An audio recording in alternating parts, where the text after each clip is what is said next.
Hi everyone, welcome to North and South Pods. It's the day after the general election in the UK and I'm doing this a little bit off the cuff, but there's a few things I want to say. The first thing I want to do is some housekeeping because I want to give a shout out to a few people. No time for some blatant self-promotion, as Dan Harris says on his excellent podcast, 10% Happier. First of all, there's a new fine wine and real ale bar opening in just off South Road in Crosby, on Liverpool Road, called Always Sometimes, run by some friends. Check it out, it's great. It's been going for a few weeks and it's a local business run by local people who are serving something a little bit different, and it's really boss interior there. So check out Always Sometimes. Also, I've said before about Hope Street, which is a wellbeing organisation I go to and volunteer with a lot, and they run sessions throughout the week. Check out the details in the podcast notes. They are based in Ormskirk in West Lancashire, which is to the northeast of Liverpool. It's a great organisation run by Sheila, and they do great work in the community to help vulnerable people. We also want to give a shout out to the Big Onion in the Bootle Strand. The Big Onion is part of Merseyside Expanding Horizons, which is an NGO which supports community initiatives, enterprise and local business. So go and support the Big Onion in Bootle Strand. And also go and support Bootle Strand in the Bootle area, which is a local shopping centre and a lot of community-based initiatives in there. So there's just some shout outs just on the get-go. Hope you're all well. I have set up a community interest company, a CIC, called North and South Education, and it's about doing podcasts and educational stuff in the community with vulnerable people and vulnerable groups. The North and South Education CIC is independent of North and South podcasts, because on North and South podcasts, I have people in and I give opinions and I have discussions with people about things like politics and that. But the CIC is different. It's a sister organisation, which isn't formally political, even though everything's political, really, which we'll get to in a moment. So check out the website for the CIC. You can donate to the CIC to help support projects and doing outreach stuff with people in the community to hear about lived experiences of vulnerable groups, people who are suffering with mental health, elderly people, disadvantaged youth, etc., etc. So if you're interested in supporting that, please get in touch or support through the donate page on the podcast website. You can also donate to this podcast through the notes at coffee.com, and your £3 a month, you can give more if you want, goes directly to help and support this podcast. And if you give to the CIC, that goes directly to help support those education initiatives in the community, which is all about encouraging people to think about well-being, develop well-being, hear their lived experiences in the community, and developing confidence. I'd like to thank my mum and dad, because without them I wouldn't be here. And I'd like to thank all my friends, my family, my associates, the wider community, wider humanity, and just generally the human project. I think we beat ourselves up a lot. I think we're doing all right, really, although we could possibly do better. And I think everyone can say that, really, can't they? So, as you know, I'm trying to develop the team at North and South Podcast and also North and South Education. If you're interested, get in touch. If you want to come on, get involved in podcasting, do video podcasts, help edit, help do bids. Thanks to Louis, who's been doing some help, helping me a lot behind the scenes with things. And Louis done a podcast as well with someone with Tourette syndrome. So you might have heard that already by the time this goes out, because I'm going to deliberately leave this for a few weeks after the general election to let the dust settle.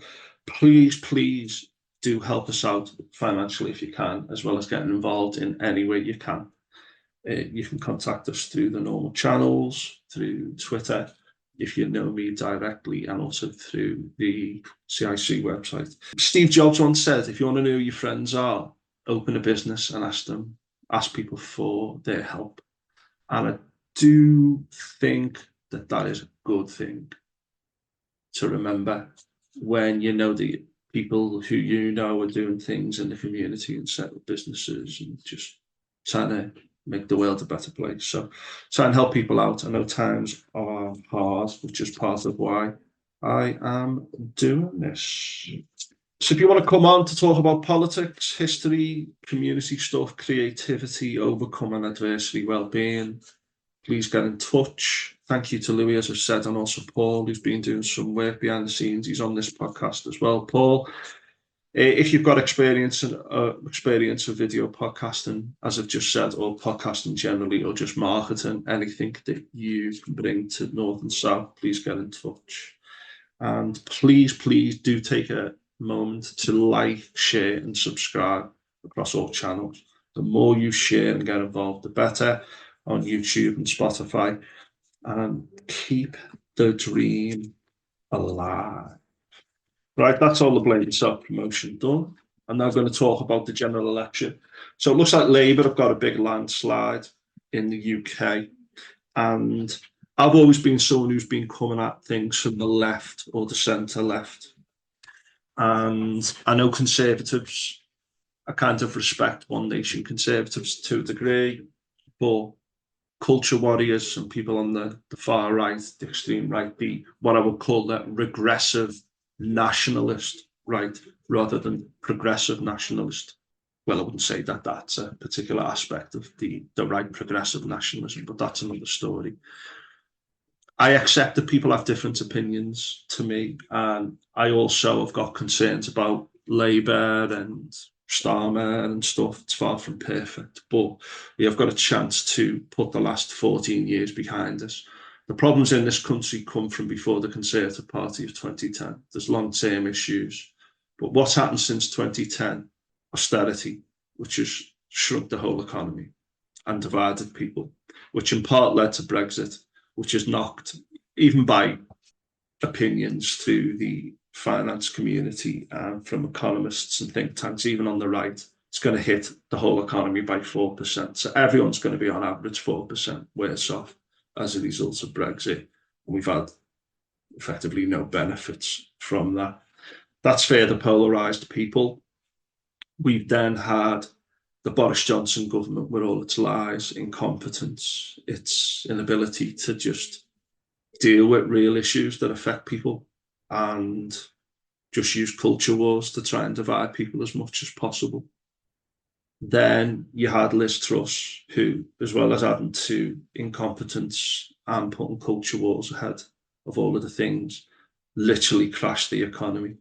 So we have Brexit, COVID, which was dealt with poorly. Let's be honest with you, even if you're a conservative, you've got to admit the last 14 years have been really shit. And I don't swear on this podcast, but even conservatives are going to know that. And it's been bad. And we just need to maybe hope that some just sensible, progressive stuff might come together. Maybe we'll build up the economy again and get growth and just try and help people. And there'll be some positive steps. But I'm a realist. We might have 10% improvements in various sectors here and there. I won't be holding my breath, but I think Keir Starmer has probably got one of the most difficult jobs going ahead of him, because it's not like 97 where the economy was on the way up with Blair. This is like Ramsay MacDonald in the 20s inheriting a terrible situation and having no money and a bad economy on his hands. So I think the Labour Party have got a lot of difficult work to do. Also, we're in a very, very unpredictable world at the moment with populists, extremists, people on the far right in control all over the world. The populist leftist governments and what might be called communist governments are not very attractive around the world either. And internationalism seems to be off the agenda. Our ability to deal with global issues, what you might call local or continental issues, and what might be referred to as national and local issues, is very much in focus at the moment. But I do hope after the Labour election, meaningful long-term reforms can be passed and progress can be made. And for goodness sake, just sensible stability to a degree after what we've been served up in recent years, and also the division and the vested interest. And a Conservative Party that used to say they put financial stability and economic security first and foremost. I mean, that's questionable historically, but literally that's become secondary now to right-wing identity politics, division, and just anti-immigration, populist, anti-European rhetoric that doesn't help anyone. So let's see what happens. We need a lot of big reforms, electoral reform. The difference between the number of people who vote and then the number of seats which those parties get is way out of kilter. And I find first past the post increasingly more difficult to justify. So that's the general election. And tied into that, I want to talk about looking after your mental health online with social media. And I'm going to get a friend of mine talking about social media, Paul, and why he came off Twitter or X. He's now back on because he's a musician and he shares music on there. But I'm going to put that on at the end with Paul talking about why he left X. Although he's back on now, he also ties it into the general election and hope for the UK moving forward. I might also have a friend called Tom talking as well, but I'll see if I can fit it all into one episode. But I'm now going to talk about something that happened to me yesterday. And this is something which I'm a bit disappointed in myself over. There's a quote by Jim Rohn, who's a business philosopher. And he said to someone once, I think it was to Tony Robbins, who trained under Jim Rohn. Tony Robbins is a big, personal development specialist. And Jim Rohn said to Tony Robbins once, do you drink coffee? And he says, yeah. And he says, do you sometimes leave your coffee lying around? And he goes, yeah. And he said, do you drink that coffee? He goes, yeah. He goes, do you know if someone put a bit of poison in that coffee, would you notice? He said, maybe not. He said, watch your coffee. And I just want to say this because we know that trauma, capital T trauma and smaller t trauma, has a big impact on people's mental health and well-being. But the human ego is often attracted to conflict because it gets significance from it. And we often are interested in looking at things where there's drama going on, like people watch all kinds of what Russell Brand once called emotional porn on TV because it's like funny seeing other people getting upset and wound up and staring people's emotions.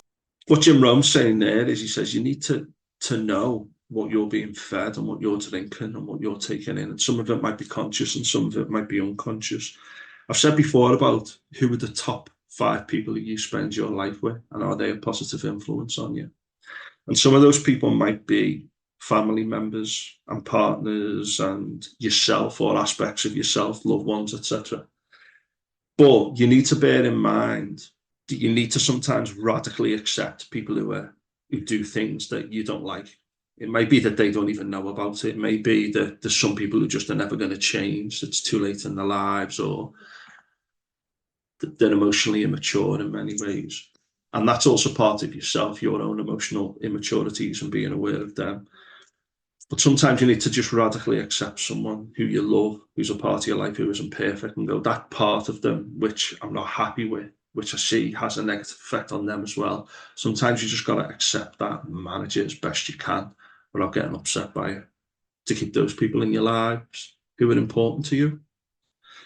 And that's called radical acceptance. But you do have a choice about who you can see and how often you see them and whether you live near them or whether you are doing something which has a net good on you as opposed to a net bad. And I'll give you an example. Like many years ago, I don't play football anymore, but I used to play football on a Monday night. It was in this competitive league. And one night someone said after the game, I can't remember the last time I enjoyed this. And we all said, God, yeah, you're right. The enjoyment's gone because we're competing too much, and it always becomes like an egotistical thing or something that you do without really thinking about why you do it. And I'm just not interested in competitive football anymore, where you're getting wound up or upset over the game. And again, each to their own. It depends where you are in your life. There are times when you need to stop doing things and cut yourself off from particular activities or particular things or particular people or particular aspects of people, or at least how you interpret that winds you up. Because that's not doing you any good in terms of your longevity, your well-being, and your mental health. Now, part of this is you being aware of yourself and what winds you up and why it winds you up, and knowing why other people do the things that they do, even when they don't know that they're doing it. And I've just dropped something. And I've spoken a lot about Paul Cope's work before. He's been on the podcast. He's fantastic. You should check out his work. Paul Cope, COPE. And he looks at what we call multiple personalities who are on the control deck at any one time. So, for example, I've done the work of Paul Cope. I've got like 5 little sub personalities that are in me. 3 of them are good, 2 of them are negative. And what you can do is you can be mindful and go, oh, that person's on the mic, that's good. And this person's on the mic, that's not good. What can I do to get the better people on the mic so I can manage a situation better? You can also apply this theory to others and go, oh, this person's having one of those funny moments. Yeah, this isn't them. This is the sub-personality that is on the mic. And that can help you to manage your personal relations, your work relations, and also your relationship with yourself. And I can't stress enough how good the work of Paul Cope is. I've read his book, I've done his online courses, and I've had him on the podcast. He's brilliant. And he's a Liverpool-based individual who, I don't know if he described himself as someone who does personal development, but you can certainly do coaching and work through Paul Cope, which I wouldn't recommend. I couldn't recommend more highly that you check out his work, because I've never really heard other people say what he says. So think about who's on your mic, who's on other people's mics, and whether you're doing things that actually are good for you. If not, stop doing them. Move away from those things. If necessary, do a journal to identify these things.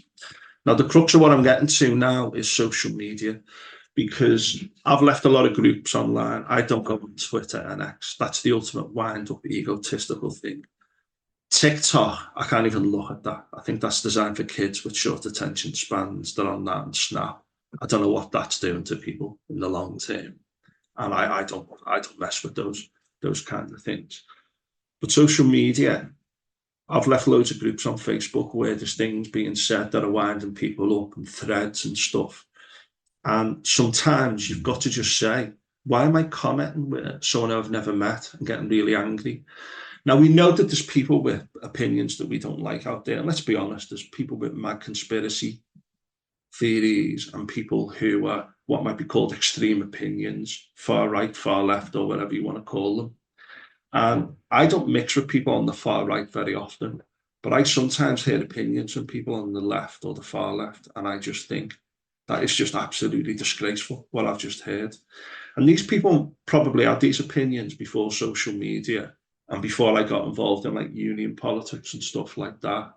But over the last 10 years, I've started to hear opinions from people which I just find absolutely reprehensible. And they're meant to be people on the left who are progressive. Now, the right, the populist right, don't even get me started on those crazies who want to end democracy and destroy economies and countries and stuff. Don't even start me on them.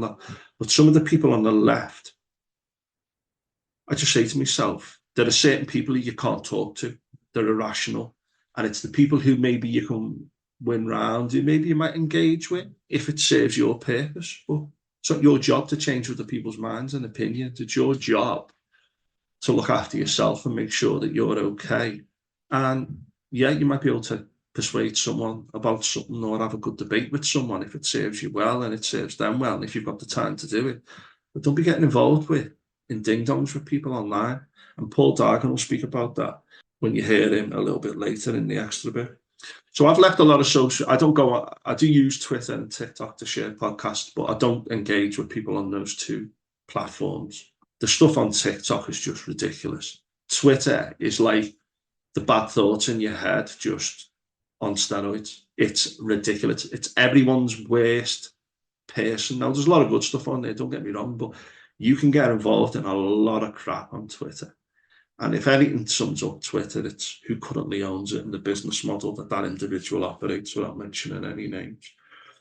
So think about social media. What are you on? Is it making you feel better? Can you take control of that? Why are you on it?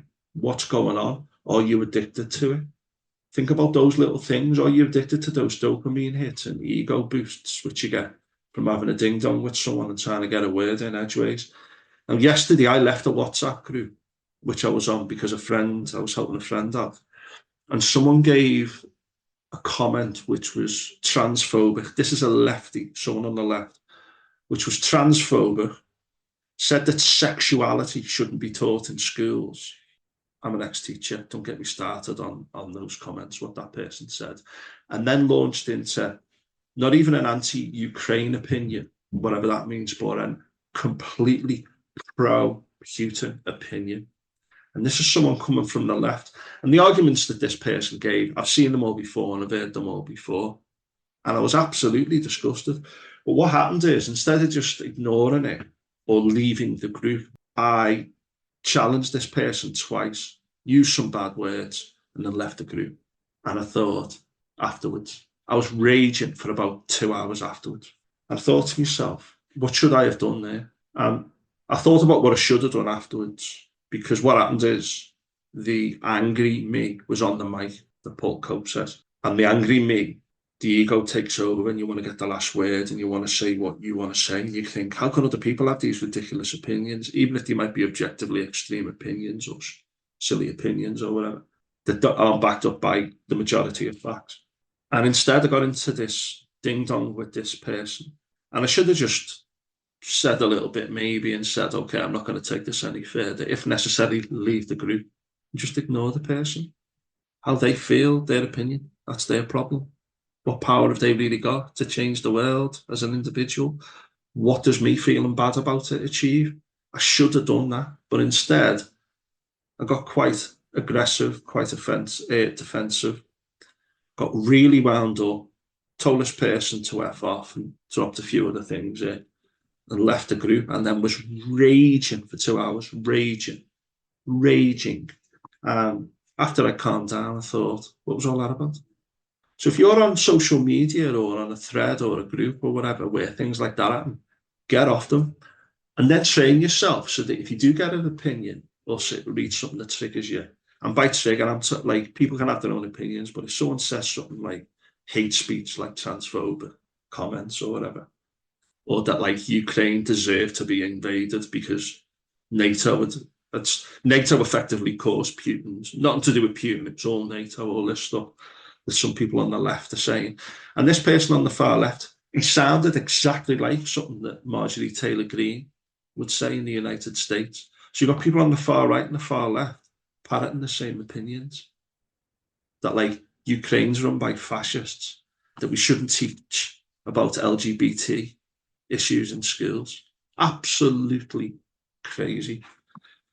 And I thought to myself, you know, those people exist, that those opinions exist. And yet, because that person said it to you and you read it, because we have this proximity bias, you felt a need to respond.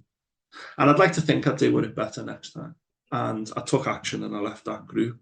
And I thought to myself, I should have stayed calm and dealt with that a lot better, regardless of how bad that opinion is. So it's okay to disagree with people. It's okay if you agree to disagree with people. There will be people who you know might have a different opinion to you, and because out of respect for them, you don't go to that issue, or you just touch it around the edges. Arguing with someone who you don't know and then going nuclear about it, that doesn't help anyone. That is what is wrong with the world, where a lot of these crazy people who are currently quite powerful around the planet. So keep calm and carry on and think about your coffee. Are you drinking poison?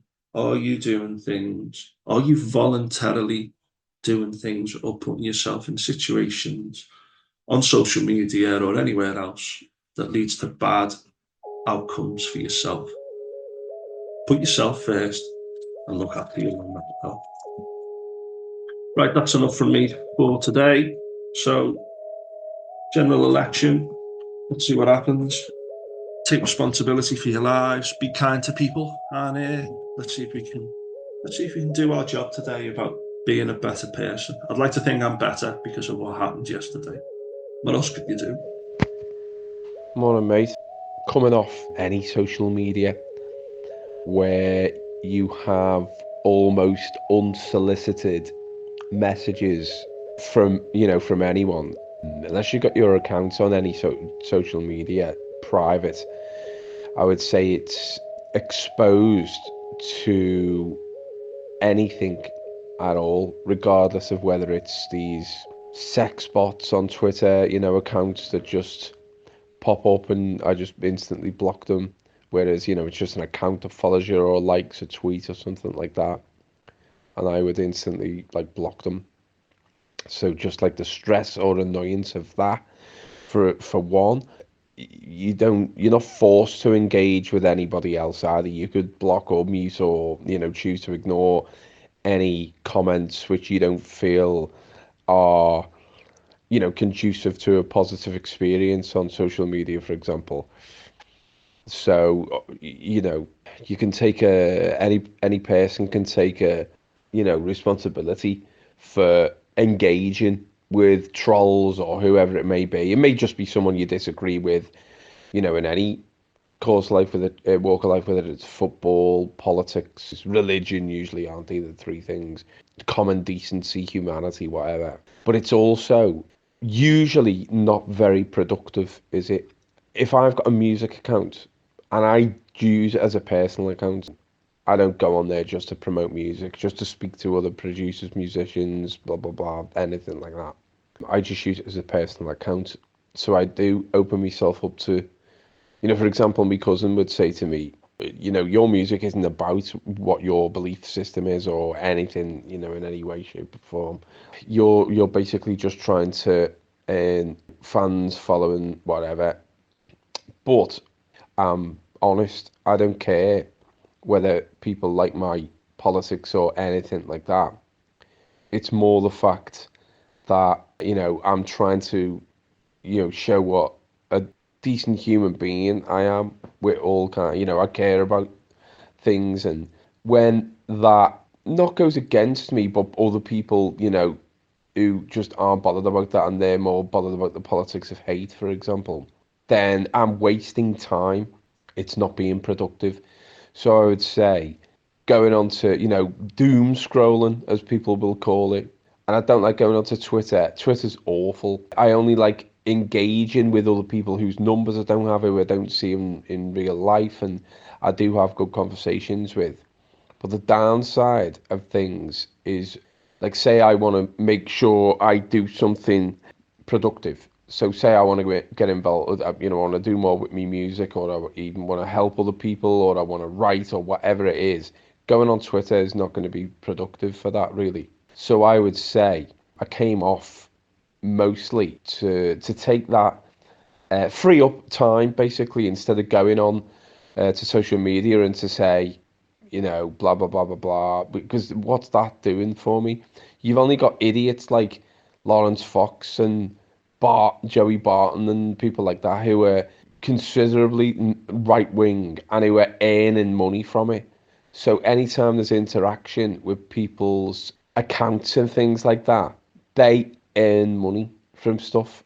Now, I don't know whether that's because their accounts are popular and they have ads attached to them. I don't know how that works. Making money from hate, that's the lowest of the low, isn't it? And if you are just wasting your day with that and engaging in it, I don't know, what would you do? I don't understand why that would be the case. I'd say I'm back on it now, yes, because of the music stuff. So I have to be active, really. But am I doing the right things to be active? Because I'm using it as a personal account. I don't know. I always say what's on my mind, and sometimes it's not productive, as I say. So I think what I should do is probably stop doing that and engage better with people with stuff. But sometimes, because they don't like the same type of music, it's quite difficult. But My cousin done exactly the same. He had a detox from social media because he felt like he wasn't, excuse me, being productive in his, life, and it was, going on and looking at stuff, football videos or something. That's the main thing. Mentally, mental health wise, yes, it is a big thing because if it does, different people are affected in different ways by social media, negative comment, different types of things. So, and just because it doesn't affect you in the short term, it doesn't mean it's not going to affect you in the long term. It can affect you in different ways, in vastly different ways, can't it? So you may develop some sort of attitude change or state of mind change, or so it could, people who go on, and I do always share really good mental health things. Like there's a girl who puts that science girl, I think that's her account name, but that features a lot on my, she's very active on Twitter, and I always see that stuff on my timeline, and I see a lot of stuff. So that's all kinds of stuff. It can be to do with animals and animal nature and things, and some things that are funny, and they're usually only fairly short videos as well, anything up to about 90 seconds. So I like sharing stuff like that. I also like sharing positive comments. I like sharing a lot of different things. So I would say that I use Twitter a lot better. I don't engage now with, if I say things, for example, I will usually, and it's against someone who's either racist or extremely right wing or something. Usually I will say something and then block. I don't get into slang and matches with people now. I don't see the point. It doesn't make any sense to me at all.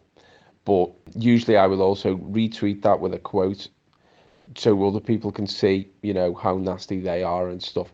But sometimes you think, well, do you really want that? Because other people want that in their life because they don't want negativity in any way. When I started a job about 2014, started in July, the day after the World Cup, when Germany beat Argentina 1-0 in extra time on it. I think it was Goethe scored the only goal. Next day I started work. I was working with these new people I'd never ever met before in my life. 6 weeks of training, and then we went on the floor for the office and stuff, and all that stuff. There was a woman who was like saying, "I never watch the news. It's all full of it," and like laughing as if like I was stupid watching the news. And I didn't agree with her, but more so, I don't watch the news a lot now because that gives me more negativity than it does going on social media because all the stories were so depressing.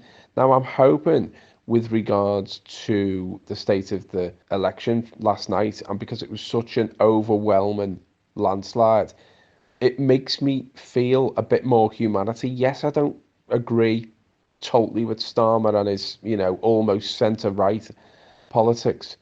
But I'm hoping he was trying to do there was to gain the trust of the right and get them votes with, because that's massive to me, because I try my best to earn as much money as I can, and I think I find it really difficult, and I've been trying to apply for other jobs and I just can't find other stuff, and it's very, very depressing. So sometimes if I do have spare time, I'll go on social media, and I don't know, and sometimes you can't control what you see there. To a certain degree, you can. That I would say, let's see what's going on. And if it's something that is quite negative, then it makes me more depressed and I feel, worse. And then it makes me less motivated in my day or my life, or I don't know, it's quite difficult, to be fair, to operate some days when you have things like that. So I hope there'll be more opportunities for people and stuff, and I don't know. I'll stay on social media as things happen at the moment. There's no need for me to come off. So Twitter, mate, yeah, Twitter. I used to get on it all the time, and it was just a bit of a habit. It was just grab the phone, open it up straight onto Twitter, and just thumb through some things. I had like a mix. There was like Everton stuff on there, a lot of golf stuff, journalisty type people I'm interested in. But then obviously like the retweeting and the sharing and whatever, you'd end up sort of expanding it. So I'd go through phases where I'd have culls, which obviously reduce the timeline content of what I was looking at. And that was good, but then you just sort of start adding people back, following different people, and I had quite a lot of like teachery stuff on there as well, which I enjoyed. And there was a lot of stuff that I used to use, like classroom ideas, or just people just talking about education, pedagogy, and whatever. So it was a bit of a mix of like, yeah, hobbies, everything, golf, yeah, mates, but not really mates like chapter on WhatsApp. It wasn't really like a so nothing really social about it. And I just put occasionally if I played golf, there's a photo for a run or something, I'd put something on as a photo or share something if I was that way inclined. But I was very much like a voyeur of the whole thing, you know. And then I got kicked off. Someone sent me something. It was to do with Everton. It was like a bit of a piss take video, but it was classed as age restricted content, and it wanted me to put my date of birth in. I just put like a random date of birth, and it said when you made the account, it doesn't equate to the date of birth you just put in. So then it wanted me to like send passport details and all that, and I just thought, I'll just swear it. So I just left it. We were away actually at the time, we were on holiday. So I just swear it for a week, and then I didn't want to send them passport details, and didn't want to start pleading the case to get back on it. And that was January of not this year, the year before.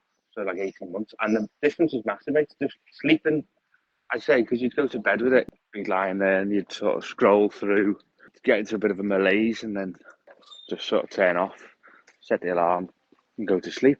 But I definitely noticed, maybe because I got into the habit of it now, it's not as apparent, but definitely noticed that like dream much more vividly. I can remember dreams in the morning, sleeping better. Like we'll take a book. Mariola's gone sort of next stage now, and she doesn't take her phone in the bedroom. She'll put it on charge in the living room. I take it because mine's got the alarm on it for us for the morning, but keep it away from the bed if possible, at the bottom of the bed, and then just take a book. And it's been massive, mate. It's been massive. I'm on the phone less, sort of if there's WhatsApp messages or obviously be on it, and I've got a smartphone, and don't think I'd go down like a regressive route on that front and say like I'm going to strip back completely, because it's dead useful. And I still get sent things from Twitter and Instagram, and you can see the posts normally of what people are sending, but I'm really happy not being on it. So I suppose it's related, just mention the phone there. Friday after school, when I leave school, I delete Outlook and Microsoft Teams as well. And I've got into the habit. Fortunately, I've got time in the timetable to do a lot of stuff in school. I've got less time in class with the head of department role, but I'll do everything I need to do and then leave the laptop. I'll put the laptop in the locker in the school, lock that away Monday to Friday, take it home at the weekend just in case. But yeah, the computer stays in school, the phone gets deleted on a Friday. I was doing it in a spell, like Mondays, Tuesdays, Wednesdays as well. But now I'll just delete it on a Friday, and then Monday morning I'll re-download them back onto my phone, because it's useful to have in the school day, to have it on the phone for quick access. But I was finding myself, maybe as a fallout from not having the social media, I was finding myself going on and just having a look and checking emails, checking Microsoft Teams for school and stuff as well, which obviously wasn't ideal either. So